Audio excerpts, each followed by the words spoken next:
Okay, I hope there aren't any legal reasons why I can't do this, but the point of this whole thing is to just show a way of how to solve questions that you already knew how to do, but to just find a way of how to do them quicker. Okay, so let's just start. Exercise 1.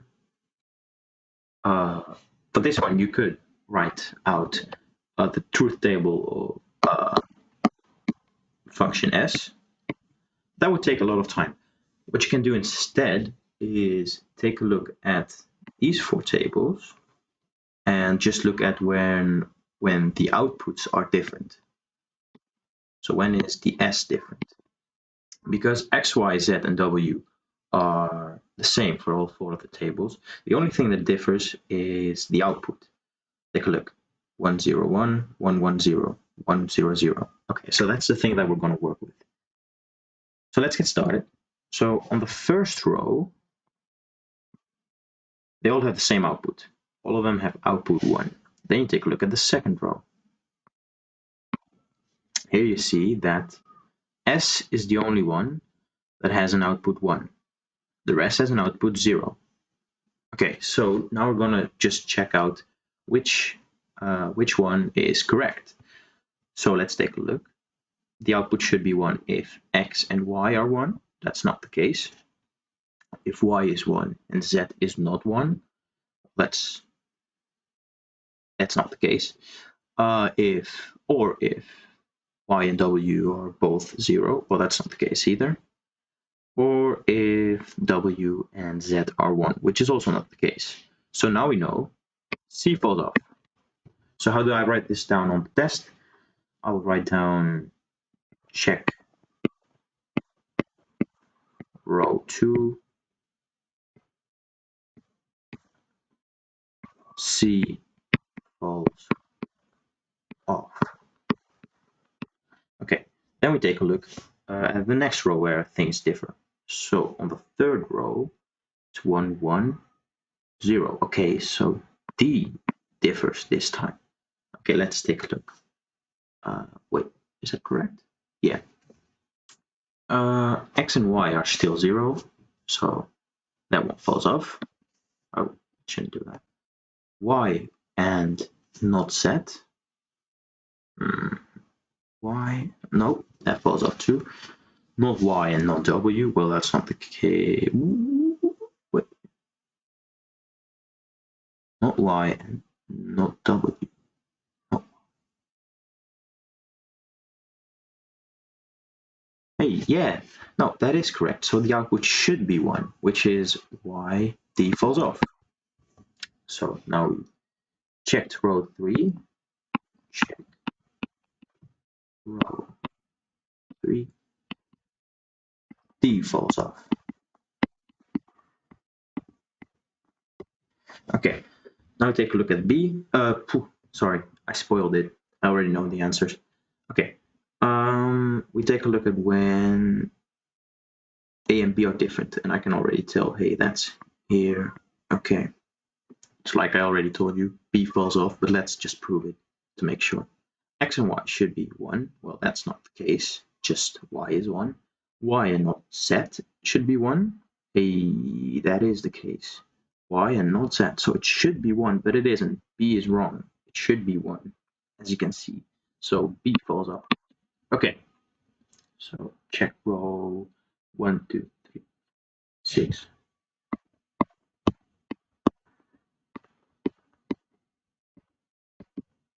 And then B falls off. Answer should be A.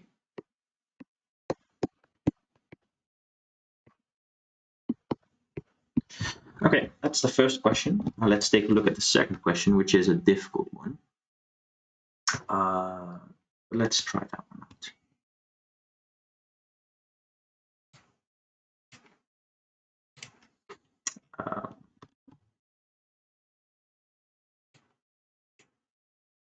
Okay, this one is a little bit different, but I'll show multiple ways of how to solve this.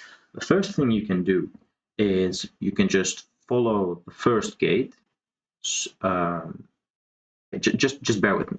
You can follow the first gate, which is x in this example. Okay, and then just write what happens with it. So here it becomes, first it was x, then it went to a NAND gate, so it's not x. And then it meets another NAND gate, but this time the NAND gate is paired with another NAND gate. Okay, so this is where you wait for a bit. Okay, so you know, because the NAND gate takes two inputs, two different inputs, so it's not x, only x, it's x and something else. You just do this. You don't know what's here yet, but we'll just keep it like that, and we write down a minus for now. Okay, and then we look for, hey, where does this gate lead? That's this one, this one. It's Z. Okay, so let's take a look what happens exactly. So Z first becomes a negative Z, and then it goes through the NAND gate together with X. Okay, so that's exactly this, just like we did. So this is correct. Those dots are annoying. Okay, we'll do the same thing for this one. We'll do the same thing for Y. So what happens here? We have Y that's, oh no, I'll use a different color. Let's use pink. Y this, and becomes this, and it goes into another NAND gate, and now we see, hey, it takes another input, so together with something else. What is that other thing? Well, let's take a look. In this case, that's W. Okay. Okay, and then what happens then is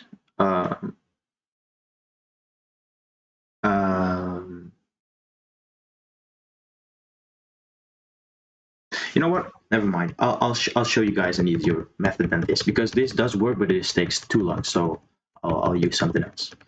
A simpler method of doing this is you can simply follow X. Here it becomes a non-X. Here it becomes X again. Here it becomes non-X. Here it becomes X again. Non-X, X. What you actually should do is you just count the amount of NAND gates.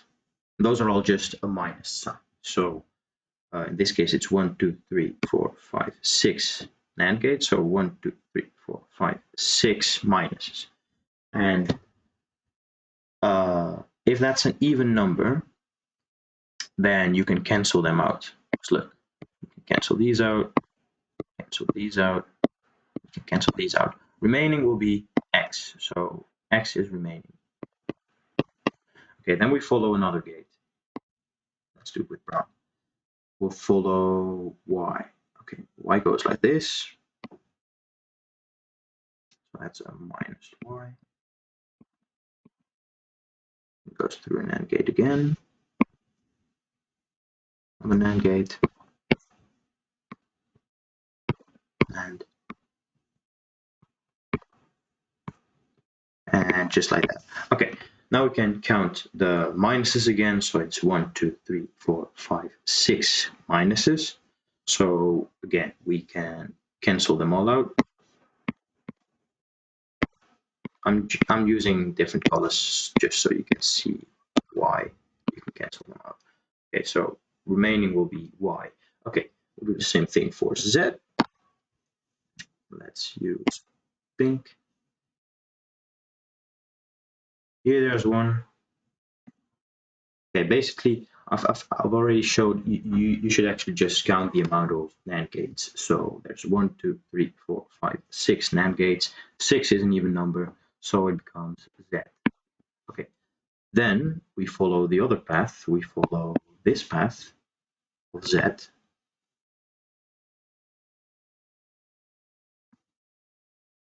then we get something different.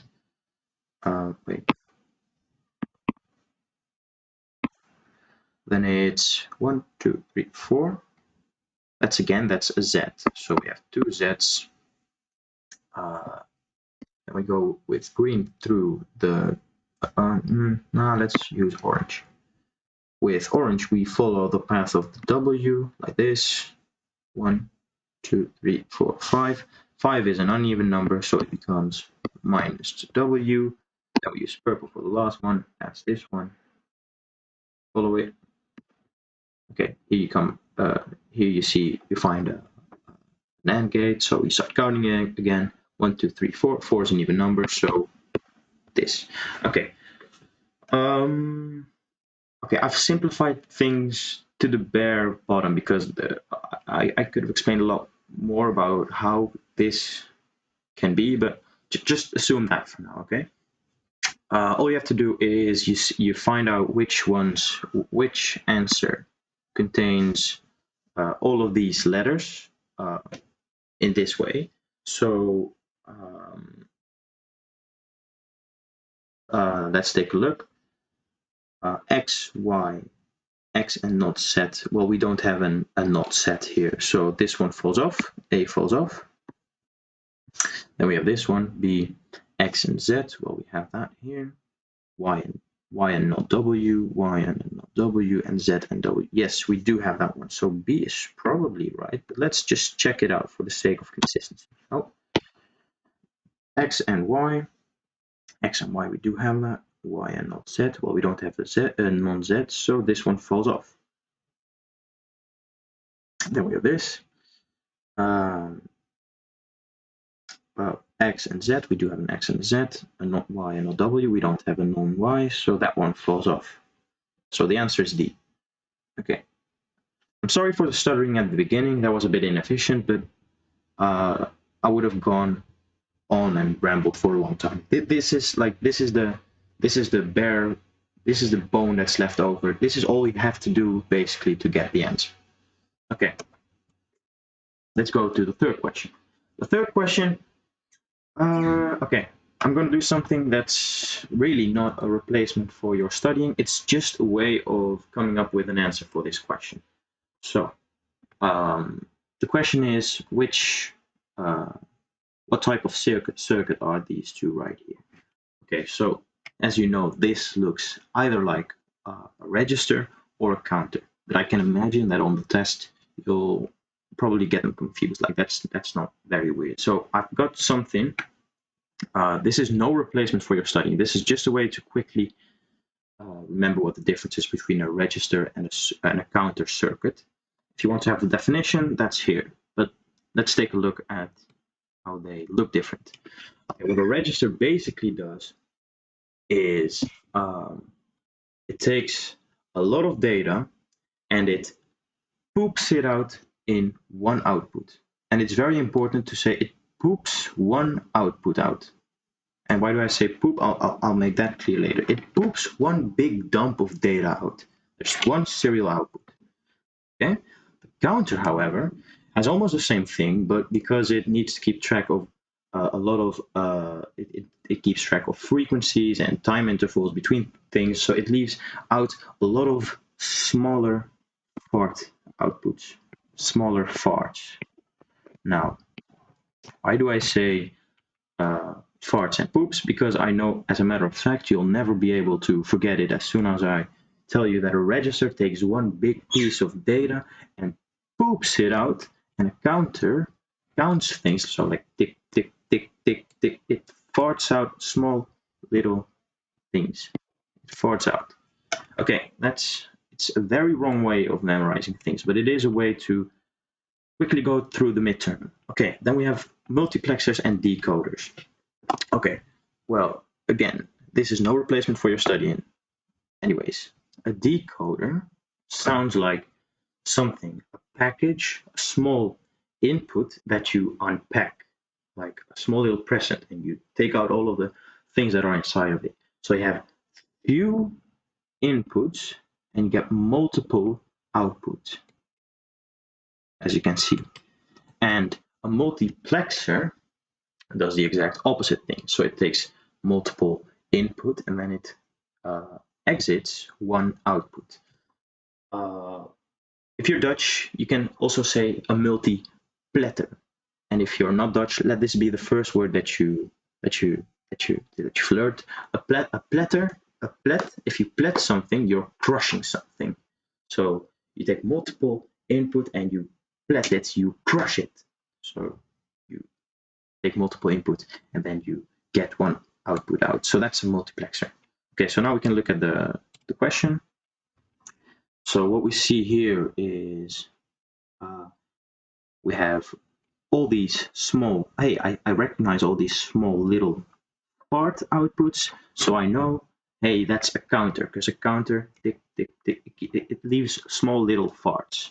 Okay, now the second one, okay, takes 2 input and multiple output. So it decodes, it unpacks something. So I know it's a counter and a decoder. Counter and a decoder. So it's B. Okay. Again, I know this is in no way, shape, or form a good replacement for your studying. I just want to make that really clear. Okay, exercise 4. The Carnot map.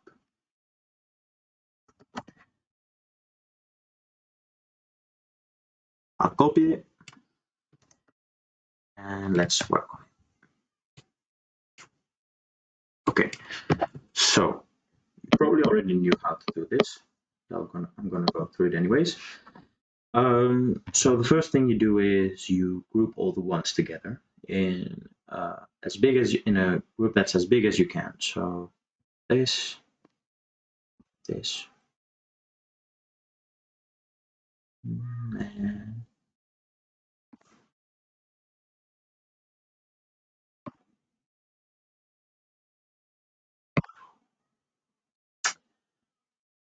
and we have this group right here.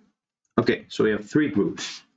And what we're going to do now is we're just going to, instead of going through each one, every single one, and write out if it's an A or a not B, or instead of doing that, we're just going to look at which one does it consistently hover over or not hover over. So I'm going to show you an example. So for example, we're going to focus on this group right here.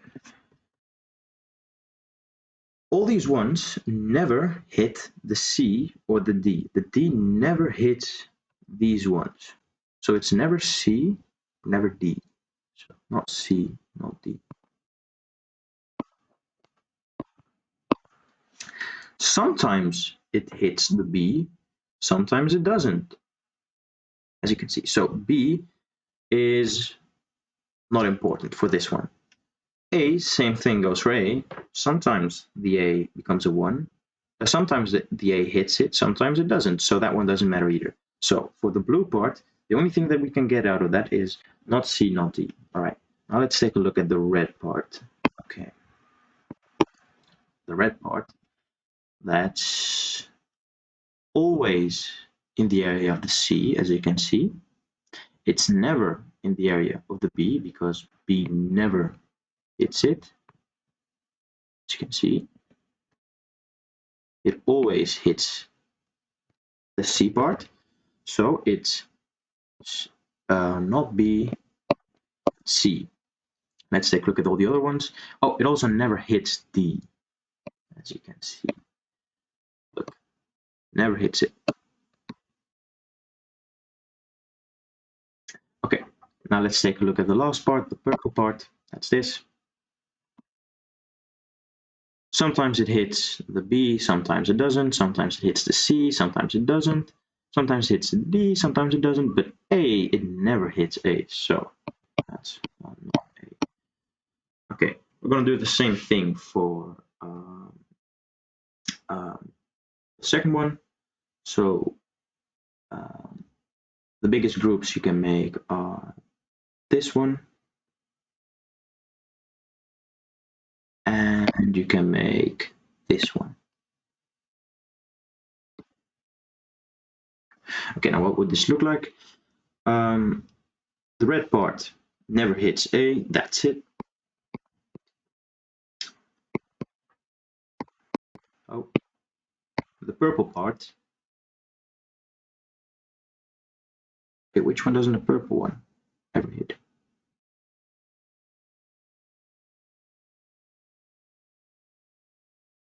Interesting.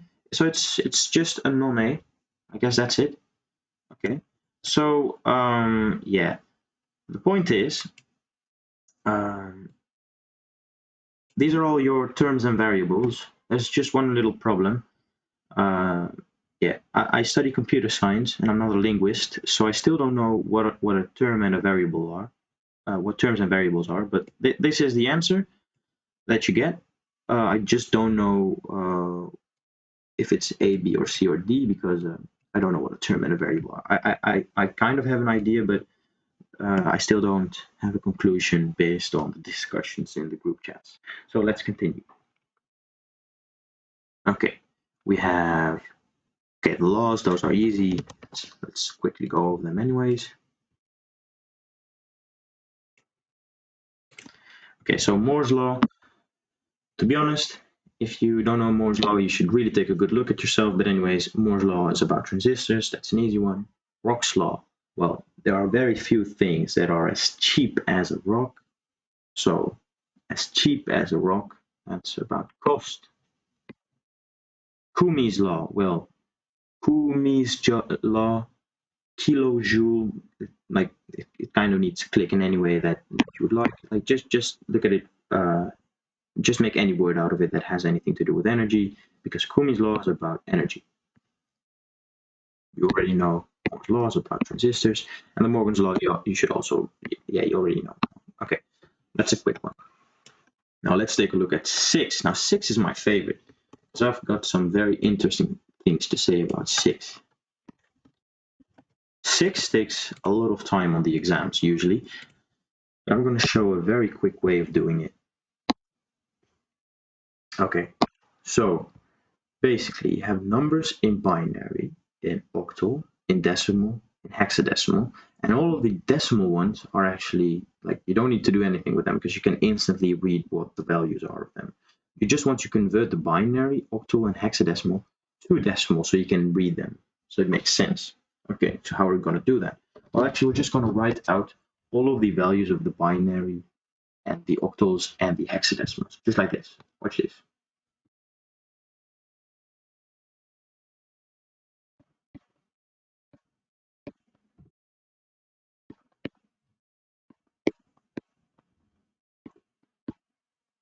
I do hope you already know the binaries out of your head.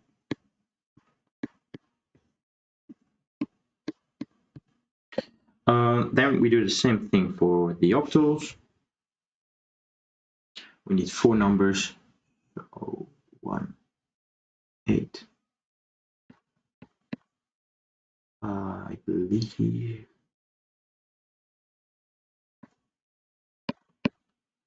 Okay, that's all we need. Same thing for hexadecimals. Okay, I'll do that here.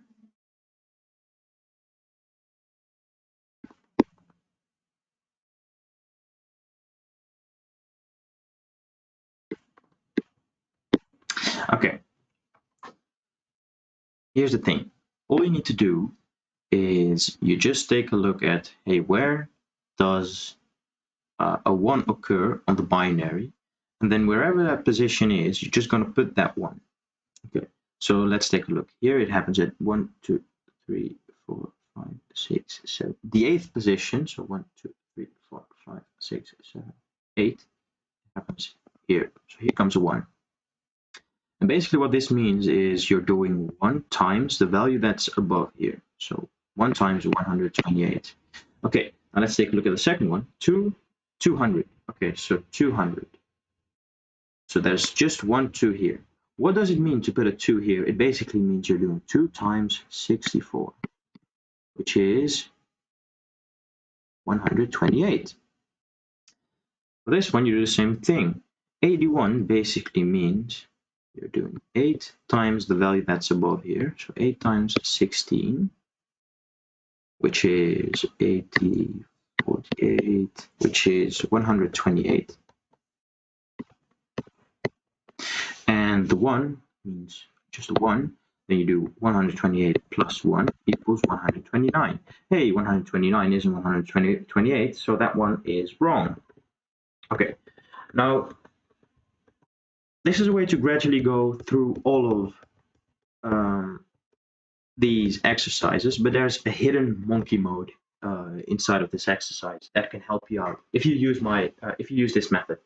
Because what you should notice is that every binary value, every one of these, no, wait, I should do it in a different way. Any of these values also occurs in binary. So this one occurs here, this one occurs right here, this one comes here, this one's here, this one's here. So as you can see, octal and hexadecimal are all just multiples of the binary. So anytime there's a single digit in the binary value, so in this one that's the case, in this one that's the case, in this one that's the case, each time there's just a single digit in the binary, you can actually already save a lot of time. Because let's take a look at this one here. The one only occurs at 128, just like we said. 128 is just 2 times 64. It's just 2 times 64. And the rest is 0. 128 is just 8 times 16. And the rest should be 0. That's important. Listen to it. Like, the rest should be 0. These ones should be 0. So when you see that there's a single digit in the binary and the octal and the hexadecimal contain more than one non-zero, then you know it's suspicious. So 200, that's one non-zero. There's 1, 2, and the rest is 0. That's okay. For hexadecimal, you see an 8, which is okay. Then you see a 1. What's the 1 doing there? It should be a 0. There should be one non-zero. If there's one non-zero in the binary, there should also be just one non-zero in the octals and the hexadecimals. So as you can see, in this one, that's not the case. So you can save out a lot of time and already say, hey, this one is wrong, but we did it anyways. Just by looking at it, we can already tell that the fourth one is wrong as well. Why? Because the binary contains just one non-zero. 400 also only contains one non-zero. It's 4 and the rest is a 0.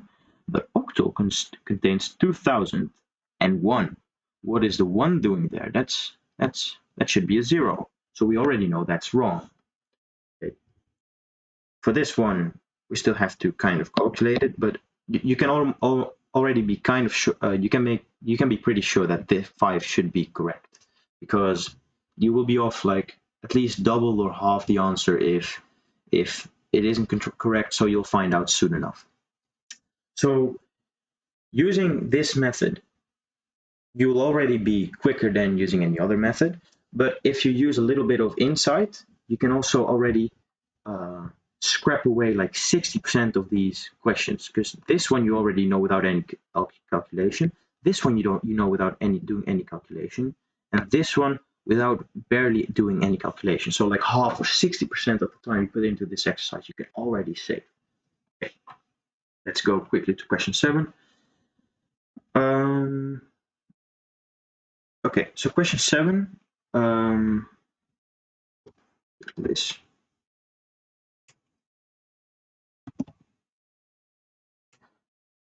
The first one I actually just memorized by heart, so I don't really have anything to say about that one. I just hope there was a chapter in chapter 9, I believe, and I just put that into my head. That's it. For multiplications, basically what you're doing when you're multiplying something is you're doing this. Wait, I'm going to show you.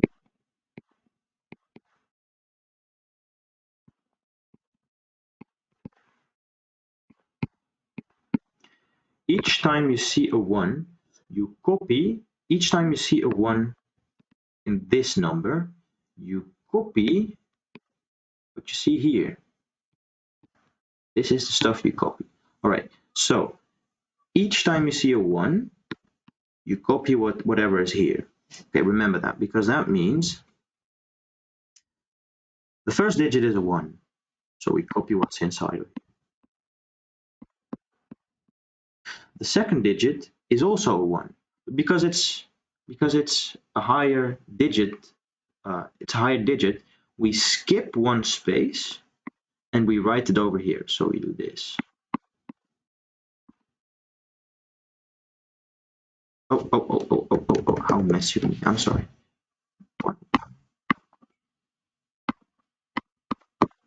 This is oh no, this is no fun. That's okay. Same thing for the third one. So this.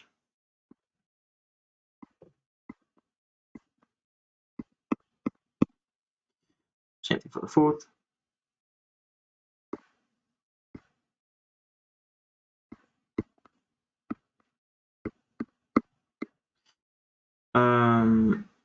Yeah, and for all the other ones, each time you see a 0, you can write down a 0 for each 0, but as you know, a 0 is actually basically nothing, so you can also just not write any 0 down.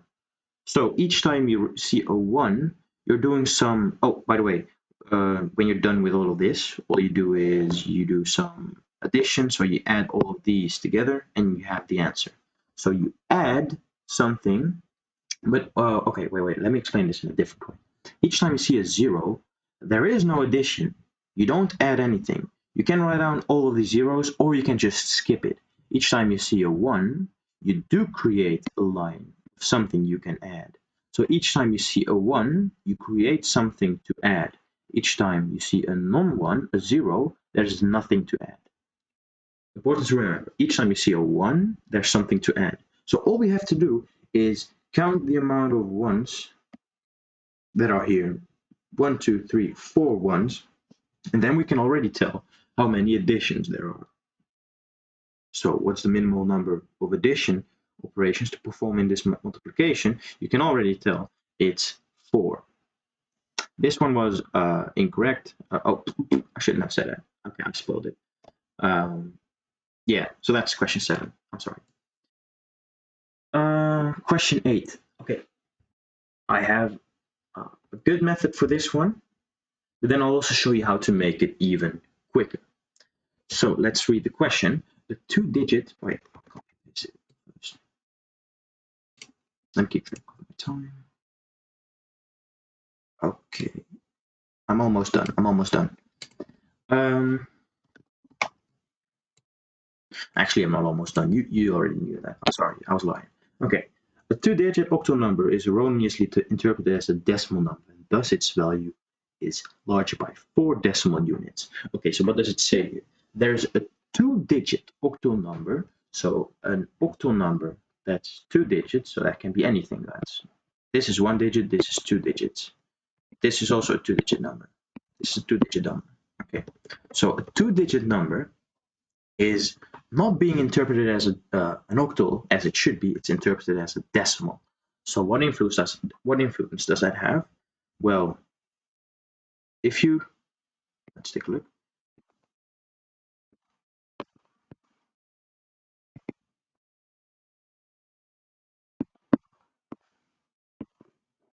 I already made a video about this. You can find it in the group chat, but I'll do it anyways. Let's say you have a number like 20, 25. Okay, when you have a number like 25, basically what you're doing is you have 5 in octal. That's just oh, by the way, 8 to the 0th and 10 to the 0th is 1, as you know. So you do 5 times 1, 5 times 1. So 5 in octal is just 5. 20 in octal is 2 times 8, which is 16. So that comes out, you'll get 21. If you look at 25 in decimals, you already know what 25 is in decimals because that's just 25, but I just want to show you something. 5 times 1 is 5, and 2 times 10 is 20, so that's 25. Okay, I hope that the first thing that you notice is that because 8 to the 0th and 10 to the 0th are the same thing, they're just 1, actually this whole part doesn't even matter. Okay, so it's all about the second digit. Okay, but I'll get back to that later. Okay, what you also should notice is that Okay, no, I'll leave that, but that's too much for now. Okay. So there is a number for which a 2-digit octal number is erroneously interpreted as a decimal number, and thus its value is larger by 4 decimal units. Okay. Accidentally, I just picked a random number, and the answer just so happened to be correct, because 25 in octal is 21, and 25 in decimal is 25. So the difference is 4, because 25 minus 21 is 4. So you're off, and thus its values, you're off by 4 decimal units. Thus its value is larger by 4 decimal units. We can see that's the case. So the number we are working with is 25. Okay. Then the next part of the question is, how much larger would the value have been if the number would have been erroneously interpreted as hexadecimal number? Okay, a hexadecimal number is this. I'll show you. So we already know that the number that we're working with is 25. Now let's take a look. If it was interpreted as a hexadecimal, this would have happened. Then we would have had 5 times 1, which is still 5, plus 2 times 16, which is 32. We would have had 37 as an answer. Okay, so instead of 21, which is the correct way of interpreting 25 in octal, we interpreted it as 37. So by how much are we off? Well, we are 37 minus 21 off, which is 16. So we already know the answer is 16. Now there's a quicker method to solve this, but that method is basically to only look at the second digit, because the first digit doesn't even matter. As you've noticed, 8 to the 0th, 10 to the 0th, 16 to the 0th is just 1, so it doesn't matter. The only thing that matters is the second digit. And as you can tell, it's each, when we have a number like, let's say we have a number like 40, and we read it in octal instead of, in decimal instead of octal. Well, let's take a look again for the sake of, okay, wait. Let me take 10 as an example. Okay, if you read 10 in octal, it's 8. If you read 10 in decimal, it's 10. Okay, if you read 20 in octal, it's 16. If you read 20 in hexadecimal, it's in decimal, it's 20.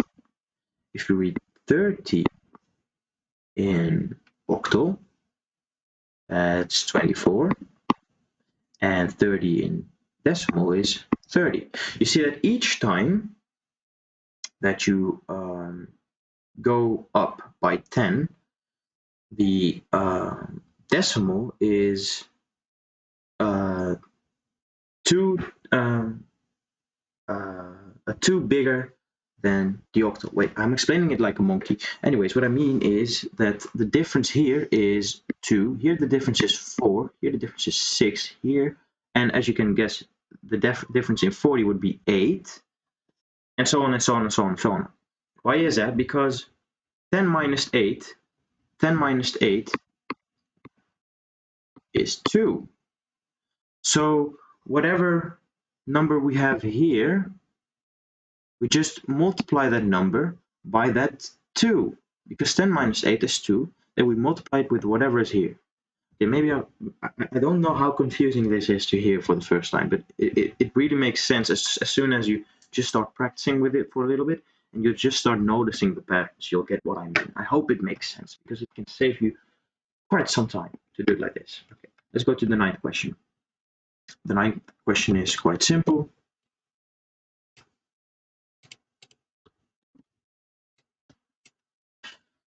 Okay, so a measurement system records integer numbers that oscillate frequently. For example, a sequence of measurements and results in plus 10, minus 10, plus 10, minus 10, etc. Which integer representation should the system use? All right, well, you're going from a positive 10 to a negative 10. From a positive 10 to a negative 10. Well, what we know from sign and magnitude is that It's very easy to flip a positive number to a negative number by simply changing one bit. You can, because the biggest number, the biggest digit in binary, that one decides if it's a positive or a negative number. In 2's complement, we could do the same thing, but it would take us a lot more bit flipping. Like you flip every bit and then you add one. Like that's a lot of stuff you have to do. A sign of magnitude is a lot more efficient for this question. So the answer is A for that reason, because you only have to flip one bit to go from positive to negative in sign of magnitude. I hope you know what sign of magnitude is. I think you do. I think that's okay. That was a midterm. Okay, I hope that helped. So good luck with studying.